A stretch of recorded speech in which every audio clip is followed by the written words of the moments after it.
A leitura da Bíblia, o exame das Escrituras, sempre vão nos conclamar a Deus. Por Jesus, pela cruz, pela obra do Cristo, as palavras sempre nos levarão a Deus. Uma pregação genuína do Evangelho, seja na Igreja da Graça, seja em qualquer denominação, se você estiver num lugar onde a palavra de Deus é pregada, você sentirá dentro do teu coração o vento do Espírito Santo te levando na direção de Deus. Assim são os que nascem de Deus, assim são os que nascem da água da vida. E qualquer livro que você leia, do Gênesis ao Apocalipse, você lê as primeiras palavras do Gênesis ou as últimas palavras do Apocalipse, você pode ler qualquer história das batalhas de Israel, dos reis, dos profetas, dos apóstolos, você será compelido no seu coração a se voltar a Deus. Mesmo naqueles livros que você talvez tenha alguma dificuldade de interpretação, e eu recomendo cuidado para que você não faça nenhum desvario, não cometa um desvario teológico de interpretar coisas que não são, mas mesmo nos livros mais difíceis, você saberá quando o chamado de Deus acontece numa leitura singela e simples. Por isso que eu sempre tenho dito a vocês, leiam as Escrituras, examinem as Escrituras. Essa madrugada eu acordei, eu orei, e eu sei que fui levado por Deus ao livro de Eclesiastes. Vamos abrir em Eclesiastes, no capítulo 12, do 10 ao 14. Já que aparece aí, e você vai encontrando, gostaria que você acompanhasse comigo, você que está lendo aí a Bíblia, acompanhando a Bíblia comigo, Eclesiastes, capítulo 12, do 10 ao 14. Abriu nos Salmos, você vai passar Provérbios, já vai encontrar Eclesiastes. O Eclesiastes é um livro de Salomão, foi escrito pelo rei Salomão, e ele foi escrito naquele tempo que Salomão andou desviado de Deus. Salomão, como se diz lá na minha terra, aprontou todas. Na verdade, depois que ele se desviou de Deus, ele quis encontrar sentido na vida, ele quis encontrar razão na vida. Você lê, por exemplo, no capítulo 2, que ele experimentou todos os sentimentos. O que sente um rico? O que sente um homem que se relaciona com muitas mulheres? O que sente um homem que se embriaga, um homem que se entorpece, um homem que se dá sem nenhum tipo de freio a todos os prazeres carnais possíveis? E ele foi atrás, ele foi até as últimas consequências daquele desvario, daquele frenesi, daquela loucura. E ele chegou à conclusão que tudo era vaidade e aflição de espírito. Ele pensou na vida, ele pensou na morte, ele olhou e como rei que era, ele interpretou a vida das pessoas. Talvez nunca ninguém tenha conseguido olhar e ter todo tipo de interpretação, visto que ele era o homem mais sábio do mundo, a partir da vida das pessoas.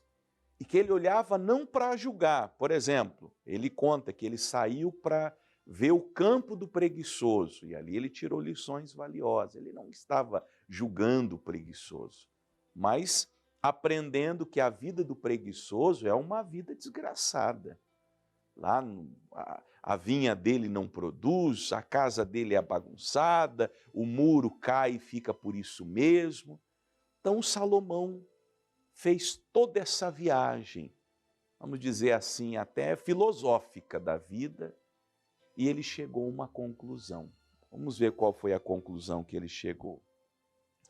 Procurou o pregador achar palavras agradáveis, e o escrito é a retidão, palavras de verdades.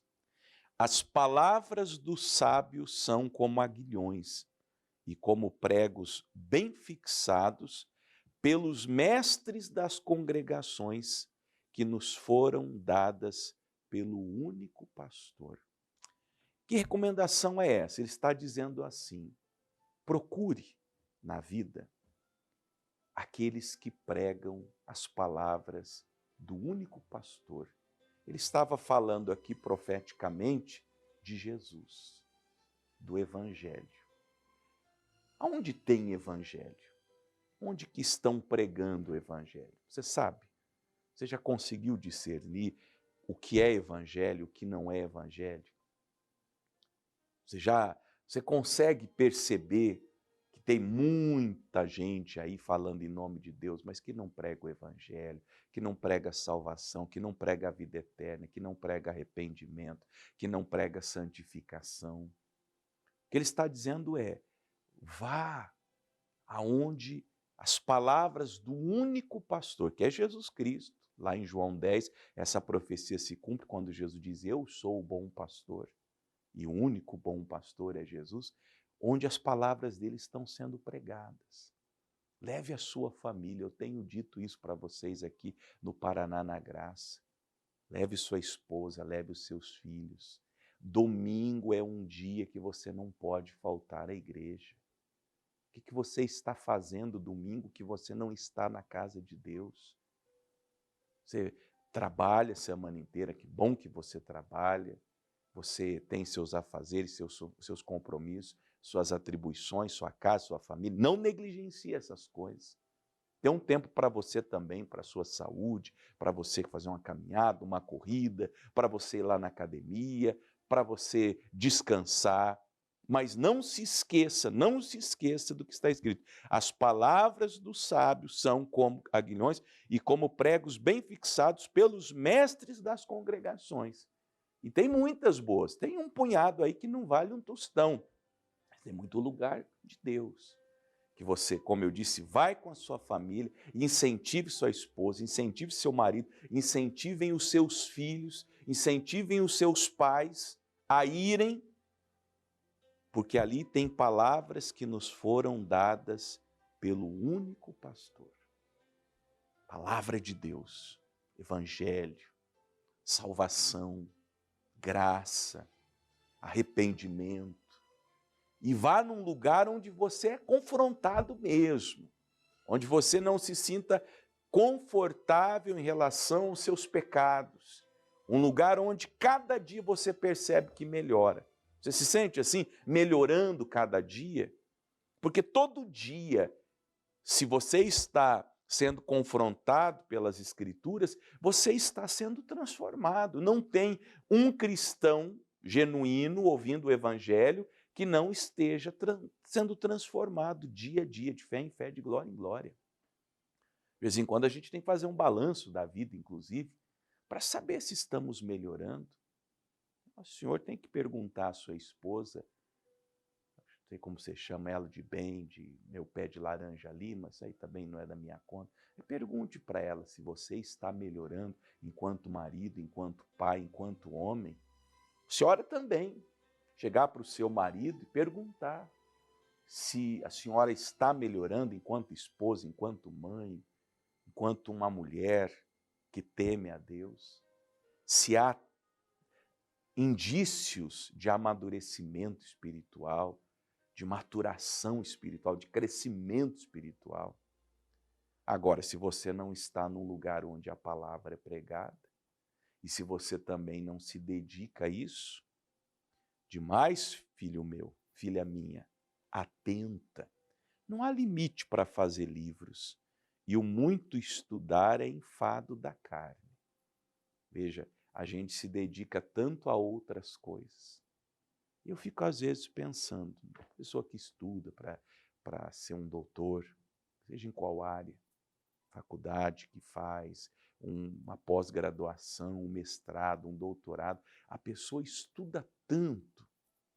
É bonito, é uma ciência, é a profissão da pessoa. Ela gasta horas, todas as manhãs. Imagine uma faculdade como de medicina, a pessoa vai 6 anos na faculdade, faz mais 2 de residência, estuda todo dia, toda hora. Aí quando ela vai ler a Bíblia, ela lê 15 minutos.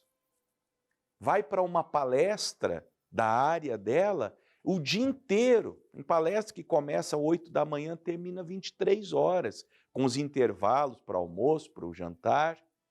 E a pessoa fica o dia inteiro, vai lá, paga para, nem chamam de pagamento, chamam de investimento, recebe lá um cordãozinho, fica o dia inteiro sentado, às vezes no final de semana inteiro, uma sexta, um sábado e um domingo. Aí vai na igreja para dormir, não aguenta 2 horas de culto. Com coisas, veja, teu conhecimento científico, importantíssimo, principalmente se ele é da tua profissão, se é daí que vem o seu ganha-pão, mas quando acabar essa vida, tudo isso também não terá mais sentido. Agora, aquilo que você aprende da palavra de Deus é para a vida eterna. E aí isso é negligenciado. Não se tem tempo para as escrituras, não se tem tempo para a igreja, não se tem tempo para a oração, não se tem tempo para as coisas de Deus. É enfado da carne, cansa. Você vai chegar lá pelas tantas na vida, quem sabe muito bem sucedido, financeiramente falando, a sua vida acadêmica, sua vida profissional, nota 10, mas a espiritual, 0. Aí sabe qual é a conclusão de Salomão? De tudo que se tem ouvido, o fim é: teme a Deus e guarda os seus mandamentos, porque este é o dever de todo homem. Que vida que nós viveremos, se não essa, do temor a Deus, de viver sob a luz do rosto do Senhor todos os dias. Quando a gente entende um pouquinho a onisciência de Deus, a onipresença de Deus, a gente teme naturalmente. Eu sei que eu existo em Deus, como Paulo pregou lá em Atenas, nele eu existo, eu me movo, eu sou. Então eu temo, eu faço tudo para agradá-lo, eu estou sob os olhos dele, eu estou sob o olhar dele todos os dias, e não só um olhar para aquilo que é aparente, sob o olhar que escrutina o meu coração, a minha mente, os meus pensamentos, as minhas intenções, o que eu sou, o que eu faço, ou o que eu deixo de fazer, aquilo que está dentro de mim que ninguém consegue perceber, é ali que Deus está olhando. Então, naturalmente, eu temo a Deus, e de tudo que se tem ouvido, o resumo de toda a pregação na existência é: tema a Deus e guarde os seus mandamentos. Por quê? Porque esse é um dever de todo homem, ainda mais de quem foi comprado por bom preço. Aí você aceitou Jesus, foi batizado, frequenta uma igreja, mas vive como um ímpio vive. Faz tudo errado na sua vida, não paga seus compromissos, sua vida espiritual é uma coisa, você não cumpre teu chamado, não prega o evangelho, não contribui com as missões, não ora, não faz um jejum, não evangeliza os seus familiares, vive como um ímpio. Você tem um dever, você foi comprado por bom preço, está escrito: portanto, glorificai ao Senhor no vosso corpo, no vosso espírito, os quais pertencem a Deus. Dever, é nosso dever. E por quê? Agora, como diz, fechou com chave de ouro. Porque Deus há de trazer a juízo toda a obra, até tudo que está encoberto, quer seja bom, quer seja mal. Se a gente parasse todos os dias para pensar assim: um dia eu irei prestar contas a Deus no tribunal do juízo. E tudo vai ser colocado numa mesa, assim, ó, às claras. Tudo vai ser julgado. Ele vai trazer a juízo toda a obra, tudo que eu fiz, tudo que eu deixei de fazer, o que eu fiz com a minha existência, com a minha vida. Um homem como eu, que vai chegando assim na meia-idade, e eu tenho para mim que eu cheguei bem na metade da minha vida. Se eu viver a média das pessoas da minha família, eu cheguei exatamente na metade. Você começa a pensar que o dia está chegando. Porque a primeira metade passou que eu nem vi. A segunda, muito mais.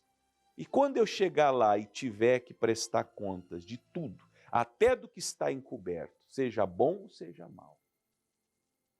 Isso, meus irmãos, minhas irmãs, meus amigos e amigas, deve ser a meditação de todos os dias. A gente se preocupa muito com as pessoas, o que acham de mim, o que pensam de mim, o que estão falando de mim, mas e Deus? O que Deus acha de você? O que Deus pensa de você? O que Deus anda lá no céu comentando sobre você? Essa deveria ser a sua preocupação. Pense nisso. É o dever de todo homem. Amém?